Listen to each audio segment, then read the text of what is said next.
Assalamualaikum warahmatullahi wabarakatuh. Hai teman-teman semua. Perkenalkan, nama saya Trisa dari Prodi Ilmu Komputer. Hari ini saya akan membawakan materi sistem informasi algoritma first come first serve. Nah, apa sih algoritma FCFS itu? Algoritma FCFS adalah salah satu algoritma penjadwalan CPU yang paling sederhana dalam sistem informasi. Algoritma ini memproses setiap permintaan sesuai dengan urutan kedatangan mereka.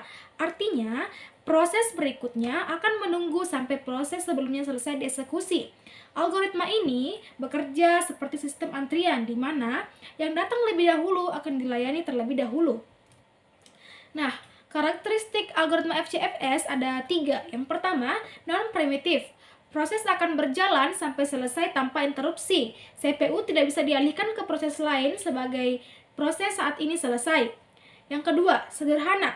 Algoritma ini mudah diimplementasikan karena hanya membutuhkan percatatan urutan kedatangan setiap proses. Yang ketiga, FIFO, first in, first out. Algoritma ini bekerja dengan prinsip pertama masuk, pertama keluar. Yang berarti proses yang datang pertama akan dieksekusi terlebih dahulu. Keuntungan FCFS yang pertama ada mudah diimplementasikan dan dipahami. Algoritma FCFS sangat sederhana sehingga mudah diterapkan di berbagai sistem, baik dalam perangkat lunak maupun skenario fisik seperti antrian kasir. Tidak memerlukan perhitungan yang rumit atau mekanisme prioritas, cukup berdasarkan urutan kedatangan. Contohnya seperti dalam sistem layanan pelanggan atau antrian di kasir. Sistem hanya perlu mencatat urutan kedatangan tanpa perlu memperhatikan prioritas lain. Yang kedua, ada adil berdasarkan urutan kedatangan. Karena setiap proses atau orang dilayani berdasarkan urutan kedatangan, FCFS ini dianggap lebih adil, terutama dalam situasi di mana prioritas tidak diperlukan. Tidak ada favoritisme atau prioritas sehingga pelanggan atau proses lebih merasa bahwa sistem ini lebih transparan. Contohnya seperti di loket pembelian tiket konser. Semua orang yang antri merasa adil karena yang pertama datang adalah yang pertama dilayani tanpa adanya pengaruh dari kecepatan transaksi atau status pelanggan. Yang ketiga, ada mengurangi overheat dan switching proses. Karena FCFS adalah algoritma non-primitif, tidak ada pemindahan konteks switching antara proses yang sedang berjalan. Hal ini mengurangi overheat dan waktu yang dibutuhkan untuk menyimpan dan memuat kembali status proses di CPU yang bisa menghemat sumber daya. Contohnya seperti di pabrik dengan jalur produksi otomatis. Produksi diproses satu persatu tanpa perlu jeda atau memindahkan proses di tengah jalan sehingga meningkatkan efisiensi. Di setiap keuntungan pasti ada kekurangan. Nah, beberapa kekurangan FCFS adalah waktu tunggu yang tinggi untuk proses pendek, comfort effect. Dalam FCFS, proses yang lebih awal akan dilayani lebih dahulu. Terlepas dari beberapa lama waktu yang dibutuhkan, jika ada proses panjang di depan, proses yang lebih pendek harus menunggu sampai proses panjang tersebut selesai. Ini dikenal sebagai comfort effect yang menyebabkan proses singkat menunggu lama hanya karena ada proses panjang di depannya. Contohnya seperti dalam antrian di rumah sakit tanpa sistem prioritas. Pasien dengan keluhan ringan mungkin menunggu lama jika pasien di depannya memiliki keluhan yang membutuhkan waktu perawatan lebih lama. Nah, yang kedua adalah tidak ada preemption. FCFS bersifat non-primitif, yang berarti sekali CPU menjalankan suatu proses, proses tersebut tidak dapat dihentikan hingga selesai.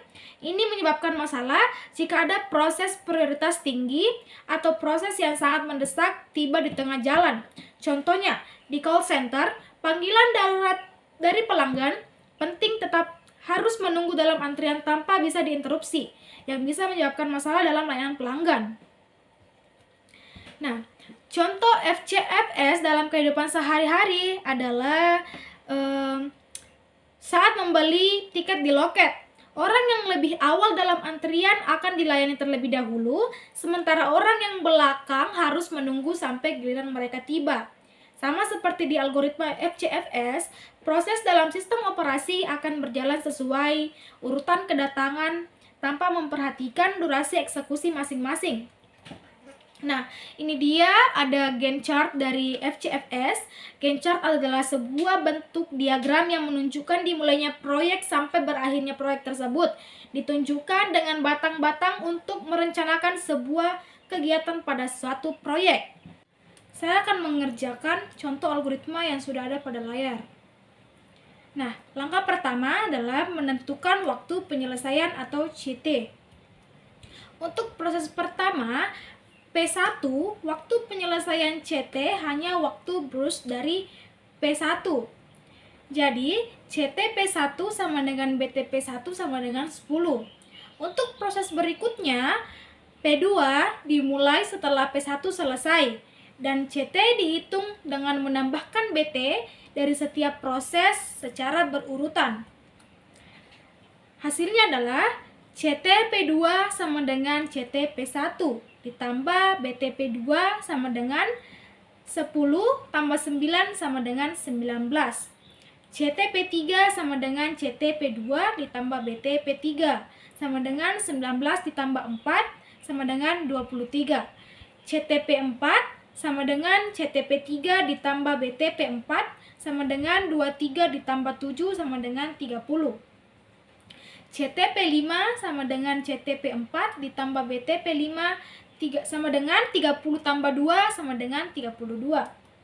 Nah, langkah kedua menghitung waktu putar balik atau TAT.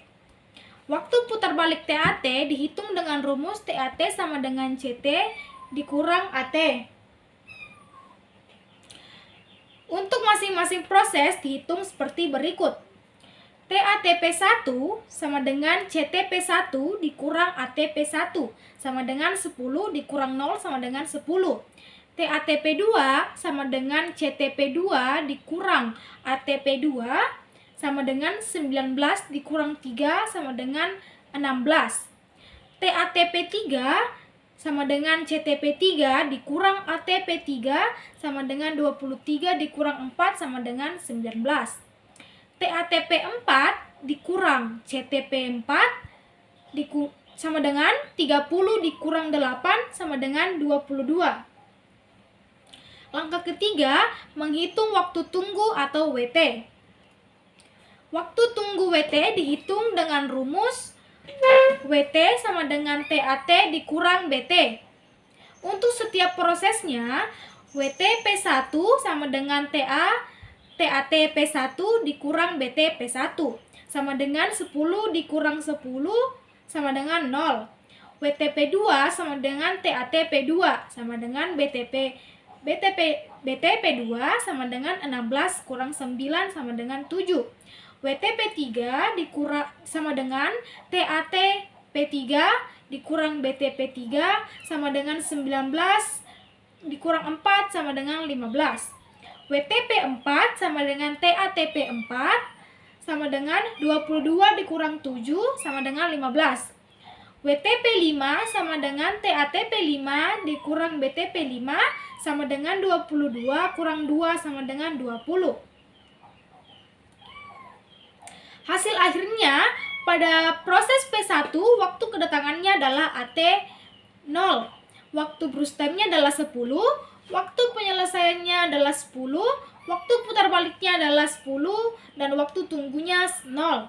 Untuk proses P2, waktu kedatangannya adalah 3, waktu burst time-nya 9, waktu penyelesaiannya 19, waktu putar baliknya 16, waktu tunggunya adalah 7. Untuk proses P3, waktu kedatangannya ada 4, waktu burst-nya ada 4, waktu penyelesaiannya adalah 23, waktu putar baliknya adalah 19, waktu tunggunya adalah 15. Untuk P4, waktu kedatangannya adalah 8, waktu burst-nya adalah 7, waktu penyelesaiannya adalah 30, waktu putar baliknya adalah 22, waktu tunggunya 15. Untuk P5, waktu kedatangannya adalah 10, waktu burst-nya adalah 2, waktu penyelesaiannya adalah 32, waktu putar baliknya adalah 22, waktu tunggunya adalah 20. Sekian presentasi dari saya mengenai algoritma FCFS, first come first serve. Semoga apa yang saya jelaskan tadi mudah dipahami dan semoga bisa membantu untuk ke depannya. Sekian dari saya. Wassalamualaikum warahmatullahi wabarakatuh.